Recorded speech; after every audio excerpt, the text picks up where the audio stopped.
Well guys, KTM ने अपनी ADV series को जो है वो इंडियन मार्केट के अंदर लॉन्च कर दिया है। बाइक के लुक्स, डिजाइन, फीचर्स के बारे में बात की जाए तो ऑलमोस्ट सारी की सारी चीजें जो है वो केटीएम ने हमसे शेयर भी कर दी है। इवन अगर आप में से कोई इन बाइक्स को लेने में इंटरेस्टेड है तो डेफिनेटली जाकर के इनकी ऑफिशियल वेबसाइट पे बुकिंग भी करा सकता है।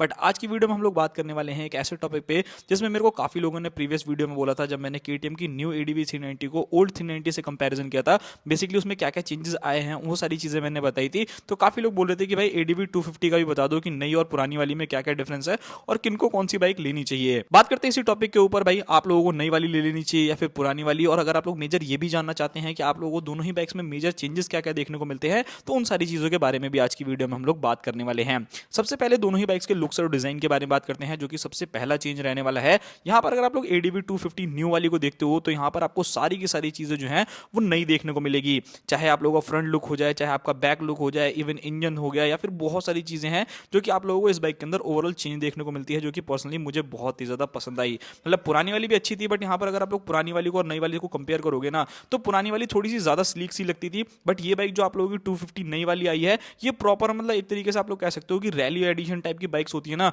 कुछ उनसे इंस्पायर्ड रहने वाली है, और उसी टाइप का लुक्स और डिजाइन जो है वो आप लोगों को यहाँ पर देखने को मिल जाता है। तो सबसे पहली चीज, लुक्स और डिजाइन में डेफिनेटली ये बाइक बहुत ही ज्यादा शानदार लग रही है। पुरानी वाली आपको पसंद आ रही है या फिर नई वाली पसंद आ रही है, आप मुझे जरूर बताना। बस मुझे इस बाइक में ना एक चीज थोड़ी सी बेकार लगी, जो पुरानी वाली की टेल लाइट है ना, वो मुझे पर्सनली ज्यादा अच्छी लगती है। जो नई वाली है उसकी उतनी कुछ खास नहीं लगती है। तो भाई इस चीज के ऊपर आप मुझे जरूर कमेंट बॉक्स में बताना। बाकी बाइक जो है वो दो कलर्स में अवेलेबल है, एक इलेक्ट्रॉनिक ऑरेंज कलर में आप लोगों के लिए अवेलेबल है, और अगर आप दूसरा कलर देखोगे तो वो आप लोगों का व्हाइट कलर रहने वाला है, मतलब सिरेमिक व्हाइट आप लोग कह सकते हो। तो ये वाले कलर में जो है वो बाइक अवेलेबल रहने वाली है। वहीं अगर मैं नेक्स्ट चीज के बारे में बात करूं, यहाँ पर अगर आप लोग देखते हो इंजन, सो यहाँ पर जो आप लोगों को इंजन देखने को मिला करता था ओल्ड एडीवी 250 के अंदर, वो आप लोगों को देखने को मिला करता था 248 सीसी का single cylinder liquid cooled F I BS6 compliant engine, जो कि 29.6 bhp का मैक्सिमम पावर और 24 न्यूटन मीटर का टॉर्क जनरेट करता था।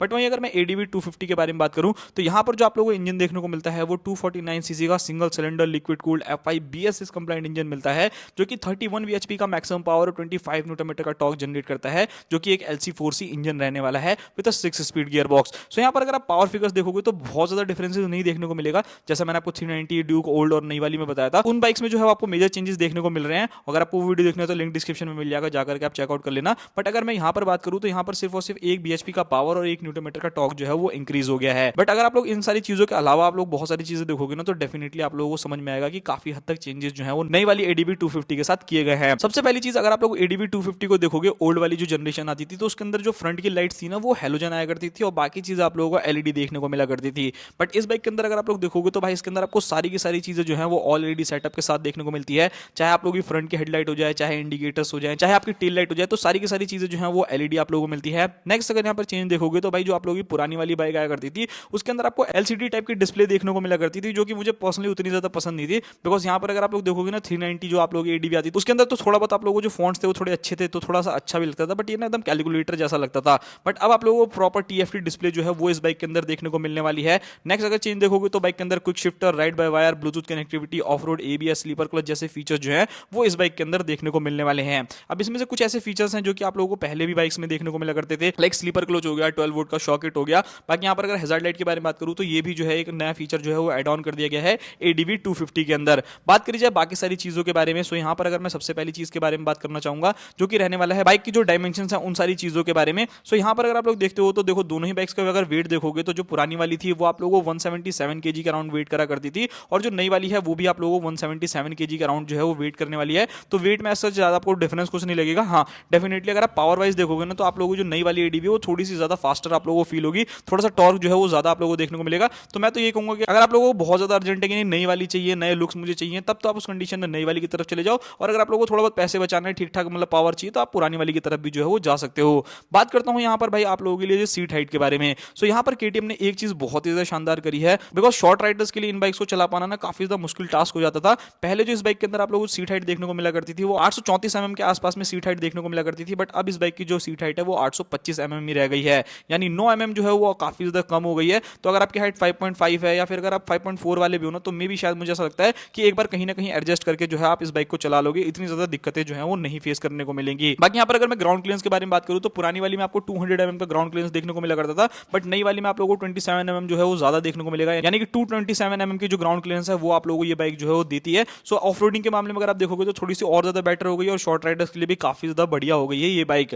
बात करी जाए बाकी सारी चीजों के बारे में, सो भाई अब बढ़ते हैं प्राइसिंग की तरफ। तो भाई यहाँ पर अगर आप लोग एडीवी 250 को देखते हो, जो ओल्ड वाली है वो आप लोगों को 2.64 लाख रुपीस के आसपास में कॉस्ट करने वाली है, और जो आप लोगों की नई वाली रहने वाली है वो आप लोगों को 2.59 मतलब 2,60,000 रुपए के आसपास में कॉस्ट करेगी। तो लगभग 13 से 14,000 रुपए का डिफरेंस जो है वो आप लोगों को दोनों ही बाइक्स के अंदर देखने को मिलेगा। तो आप अपने हिसाब से देख लग सकते हो भाई, अगर आपको बजट ज्यादा नहीं, आपका बजट कम है, तो भाई आप डेफिनेटली ओल्ड वाली एडीवी 250 की तरफ जा सकते हो, और अगर आप लोगों को बजट का कोई इशू नहीं है तो आप नई वाली एडीवी 250 की तरफ जा सकते हो, जहां पर अच्छे खासे फीचर जो है वो मिल जाते हैं। बाकी यहाँ पर अगर आप नेक्स्ट चेंज देखोगे तो वो आप लोगों को देखने को मिलने वाला है ब्रेकिंग में। फ्रंट डिस्क जो है 320 mm की फ्रंट डिस्क और 230 mm की रियर डिस्क देखने को मिला करती थी, बट अब इस बाइक की जो ब्रेकिंग है वो थोड़ी सी बढ़ गई है। फ्रंट में आपको 320 mm की डिस्क ब्रेक देखने को मिलती है, बट अगर आप रियर में जाते हो तो वहां पर आपको 240 mm की रियर डिस्क देखने को मिलती है, जो कि 10 mm ज्यादा हो गई है। जो डिस्क ब्रेक का साइज है ना भाई, वो जो है वो आप लोगों का 10 mm जो है वो इंक्रीज हो गया है। तो बहुत ज्यादा डिफरेंस तो नहीं, बट हाँ थोड़ा बहुत डिफरेंस जो है वो डेफिनेटली आप लोगों को देखने को मिलेगा। बाकी यहाँ पर अगर मैं टायर्स के बारे में बात करूँ तो टायर जो है वो बिल्कुल सेम है, अलॉय व्हील्स के साथ ये बाइक आती है। ट्यूबलेस टायर आप लोगों को मिलते हैं,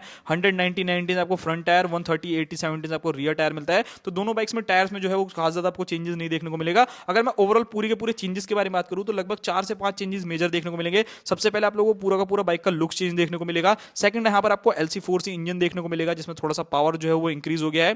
फीचर्स के बारे में बात करूं तो कुछ फीचर्स हैं जो कि आप लोगों को बढ़ करके देखने को मिलेंगे। ऑलरेडी सेटिव इस बाइक के अंदर इंक्लूड हो गया है, TFT डिस्प्ले हो गया है, क्विक शिफ्टर हो गया है, राइड बाय वायर हो गया, ब्लूटूथ कनेक्टिविटी फीचर हो गया है, और हैजार्ड लाइट वाला फीचर जो है वो हो गया है। उसी के साथ यहाँ पर अगर आप लोग देखोगे तो भाई आप लोगों को 240 mm की रियर डिस्क देखने को मिल रही है। वेट वाइज आप लोगों को सेम बाइक देखने को मिलने वाली है। हाँ, अगर आप लोग यहाँ पर देखते हो कि भाई आप लोगों की जो सीट हाइट है वो जो है वो डेफिनेटली 9 mm कम हो गई है, और जो ग्राउंड क्लियरेंस है वो भी बढ़ गई है। तो यही सारी की सारी चीजें हैं जो कि आप लोगों को इस बाइक के अंदर देखने को मिलेगी। अब भाई मेन क्वेश्चन निकल करके आता है कि भाई आखिर किसको कौन सी बाइक लेनी चाहिए। तो देखो भाई, मेरा ये मानना है कि आप लोगों को बहुत ज्यादा फर्क नहीं देखने को मिल रहा है। मतलब अगर आप दोनों बाइक्स को देखोगे ना, तो लुक्स अगर आप लोगों को पसंद आते हैं पुरानी वाली के, तो मैं तो आप लोगों को रिकमेंड करूंगा कि आप पुरानी वाली ले लो, कोई दिक्कत नहीं है। ठीक ठाक फीचर्स मिल जाते हैं, ठीक ठाक चीजें जो है वो आप लोगों को उस बाइक के अंदर देखने को मिल जाती हैं। बट हाँ, अगर आप लोग ऐसा सोच रहे हो कि भाई मैं कॉम्प्रोमाइज नहीं कर सकता, मतलब 10-15 हज़ार रुपए मैं एक्स्ट्रा दे देता हूँ, एक ही बार लेकर के नक्की कर देता हूँ, तो भाई उस कंडीशन में डेफिनेटली मैं आपको रिकमेंड करूंगा कि आप एडीवी 250 की तरफ चले जाओ। थोड़े बहुत फीचर्स लाइक आपको क्विक शिफ्टर जैसे फीचर्स मिल रहे हैं, राइड बाय वायर मिल रहा है, TFT डिस्प्ले आप लोगों को मिल रहा है, ब्लूटूथ कनेक्टिविटी मिल रहा है। सो आज के टाइम में लोगे तो भाई आप लोगों को देखने में भी ऐसा लगेगा हाँ 390 वाला फील आप लोग ले पाओगे, लोगों को लगेगा 390 है। तो वो सारी चीजें जो है वो आप लोग देख लेना अपने हिसाब से कि कौन सी बाइक आपके समझ में कैसी बैठ रही है कैसी नहीं। बाकी यहाँ पर एक चीज तो मेजर निकल करके आती है, अगर आप शॉर्ट राइडर नहीं हो तब तो भाई आप लोग एक बार को एडीवी 250 पुरानी वाली भी ले सकते हो। बट अगर आप एक शॉर्ट राइडर हो तो भाई आपके पास सिर्फ और सिर्फ एडीवी 250 की न्यू वाली का ही ऑप्शन बचता है, बिकॉज उसकी जो सीट हाइट है भाई वो कम है, जिसकी वजह से आप आराम से बैठ सकते हो। तो भाई जब तक आप बैठ ही नहीं, जब तक आपके पैर ही नहीं पहुंचेंगे तो आप चलाओगे कैसे। तो यही था पूरा का पूरा वीडियो। आई होप आप लोगों को वीडियो पसंद आया होगा। बाकी मिलते हैं किसी और नेक्स्ट वीडियो में, तब तक के लिए बाय बाय।